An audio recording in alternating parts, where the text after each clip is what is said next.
Hi friends, అందరికీ నమస్కారం అండి. ఇప్పుడే అందిన వార్త రాష్ట్ర ప్రభుత్వ ఉద్యోగులకు సంబంధించి నేడు తాజా సమాచారం. వీడియోలు వచ్చేసి 3 నుంచి 4 అప్డేట్స్ అయితే ఉన్నాయన్నమాట. తేదీ చూసుకున్నట్లయితే మే 31 తారీఖు అండి. వీడియోని చివరి వరకు చూడండి, అర్థమవుతుంది అనమాట. మొదటిసారిగా ఛానల్ వస్తే తప్పకుండా సబ్స్క్రైబ్ చేసుకోండి. చూస్తున్నారు కానీ లైక్ చేయడం మర్చిపోతున్నారు అనమాట.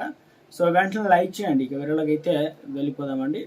సో ఇక మొట్టమొదటి అప్డేట్ అనేది ఇవ్వడం అయితే జరిగిందండి. రాష్ట్ర ప్రభుత్వ ఉద్యోగులకు సంబంధించి నగదు రహితంగా ఆరోగ్య నూతన పథకం ఏదైతే ఉందో డిజిటల్ కార్డులను జారీ చేయడానికి తెలంగాణ అవతరణ దినోత్సవం జూన్ 2న లాంఛనంగా అయితే ప్రారంభించబోతున్నారు కదా. అయితే ఈ పథకంలో పలు సందేహాలు ఉన్నాయని చెప్పేసి ఉద్యోగులు చెబుతున్నారు. సో అయితే ఉద్యోగి మూల వేతనం నుంచి 1.5% వాటాగా ప్రతిపాదించగా 1,00,000 బేసిక్ పే ఉన్నటువంటి ఉద్యోగి నెలకు దాదాపుగా 1,500 చెల్లించాల్సి అయితే ఉంటుందన్నమాట. సో అంతే సమానంగా ప్రభుత్వం చెల్లించనుంది. ఇక నిధుల రక్షణకు సంబంధించి కూడా ట్రస్ట్ ఏర్పాటు అయితే చేయనున్నారన్నమాట.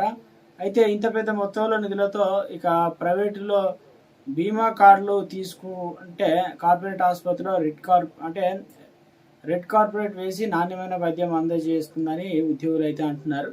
సో ఇప్పటివరకు కూడా జిల్లాలో ఎన్ని ఆసుపత్రులు చికిత్స అందజేస్తున్నారో వాటితో ఒప్పందం కుదుర్చుకున్న వివరాలు అయితే లేవని చెప్తున్నారు. సో అలాగే వేరువేరు శస్త్రచికిత్సల కోసం ఎంత ఖర్చు అవుతుందనే అంశంపై ఆసుపత్రిలో చర్చించలేదని భార్యాభర్తల ఇద్దరు ఉద్యోగులు అయితే సాఫ్ట్వేర్ లోపాలతో ఇక వారి ఖాతా నుంచి నిధులు కూడా కట్ అయ్యే అవకాశం అయితే ఉందని చెప్పేసి ప్రభుత్వం నుంచి వాటా నేరుగా గ్రీన్ ఛానల్ ద్వారా అయితే జమ చేసినప్పుడు ఆసుపత్రులకు సకాలంలో నిధులు అనేది అందుతాయని చెప్తున్నారు. సో అదేవిధంగా డిమాండ్ చేస్తున్నారు అనమాట ఉద్యోగులందరూ కూడా. లబ్ధిదారులకు ఎల్లప్పుడూ కూడా సాయం చేయడానికి జిల్లా కోఆర్డినేటర్ ఏర్పాటు చేయాలని చెప్పేసి కేంద్ర ప్రభుత్వ ఆరోగ్య పథకం సంబంధించి తరహాలోనే పనితీరు విధానాలను అనుసరించాలని చెప్పేసి కోరుతున్నారు. అదేవిధంగా ఈ పథకానికి సంబంధించి cancer, kidney, liver, bone marrow transplant, ఏదైతే గుండె సంబంధిత న్యూరో వీటన్నిటికీ వ్యాధులకు నాణ్యమైన మందులు కూడా సరఫరా చేయాలని చెప్పేసి సెంట్రల్ గవర్నమెంట్ ఉద్యోగుల తరహాలో అవుట్ పేషెంట్ వ్యాధి నిర్ధారణ సేవలు కూడా అందించాలని చెప్పేసి కోరుతున్నారనమాట.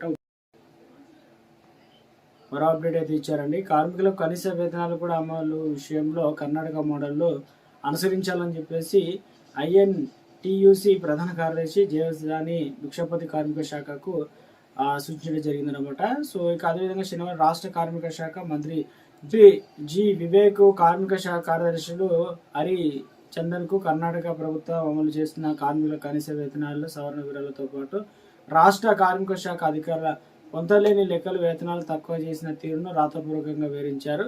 సో ఇవన్నీ కూడా తమకు వెంటనే ఇవ్వాలనే విధంగా అప్డేట్ అనేది ఇచ్చే ప్రయత్నం అయితే చేయడం జరిగిందనమాట. సో ఇక మరొక అప్డేట్ అనేది ఇవ్వడం అయితే జరిగిందండి. ఉద్యోగులకు సంబంధించి మరో అప్డేట్ ఇచ్చారండి. ఉపాధ్యాయులు, పెన్షన్లకు సంబంధించి ఎదురు చూస్తున్నటువంటి PRSని వెంటనే తెప్పించుకొని వాటిని అన్ని కూడా అమలు చేయాలని చెప్పేసి అదేవిధంగా ఖమ్మం జిల్లా కార్యాలయంలో శనివారం జరిగిన సమావేశంలో ఆయన మాట్లాడడం జరిగింది. 2024 మార్చి నుంచి రిటైర్డ్ అయినటువంటి 15,000 మంది ఉద్యోగులు, ఉపాధ్యాయులకు చెల్లించాల్సినటువంటి బకాయిలు కూడా వెంటనే విడుదల చేయాలని చెప్పేసి, అంతేకాకుండా ఉద్యోగులకు పెండింగ్ బిల్లులు కావచ్చు, DAలు, CPS ఉపాధ్యాయులు బకాయిలు విడుదల చేయాలని చెప్పేసి, అదేవిధంగా ముఖ్యంగా హెల్త్ కార్డుల పైన నగదు రహిత వైద్యం, CPS రద్దు పైన నిర్ణయం తీసుకోవాలని కూడా తెలియడం జరిగిందనమాట. అలాగే 2003 DSC టీచర్లు, KGBB అదే సమగ్ర శిక్ష ఇవన్నీ కూడా మొత్తానికి ఉద్యోగులకు సమస్యలు వెంటనే స్పందించి సకాలంలో వాటికి చర్యలు తీసుకోవాలని చెప్పేసి కోరారనమాట.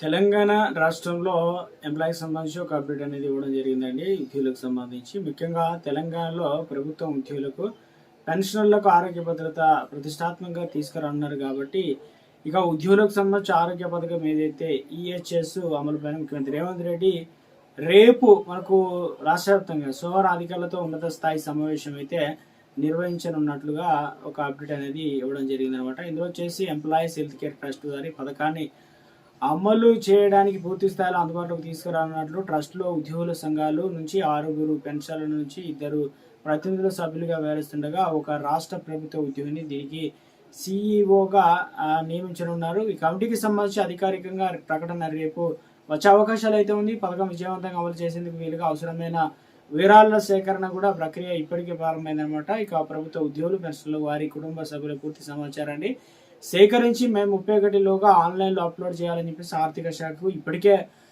అన్ని శాఖలకు స్పష్టమైన ఆదేశాలు సర్క్యులర్ అయితే విడుదల చేయడం జరిగింది. ఈ డేటా ఆధారంగా లబ్ధిదారులకు ప్రభుత్వం త్వరలోనే డిజిటల్గా హెల్త్ కార్డులు జారీ చేయబోతున్నారు అనమాట. ఇవన్నీ కూడా కార్పొరేట్ ఆసుపత్రిలో నగదు రహిత క్యాష్లెస్ నాణ్యమైన వైద్యం కూడా అందించబోతున్నారు అనమాట. సో ఒక అప్డేట్ అనేది ఇచ్చే ప్రయత్నం అయితే చేయడం జరిగిందనమాట. ఉద్యోగులకు సంబంధించి గుడ్ న్యూస్ అనేది చెప్పే ప్రయత్నం అయితే చేయడం జరిగిందండి.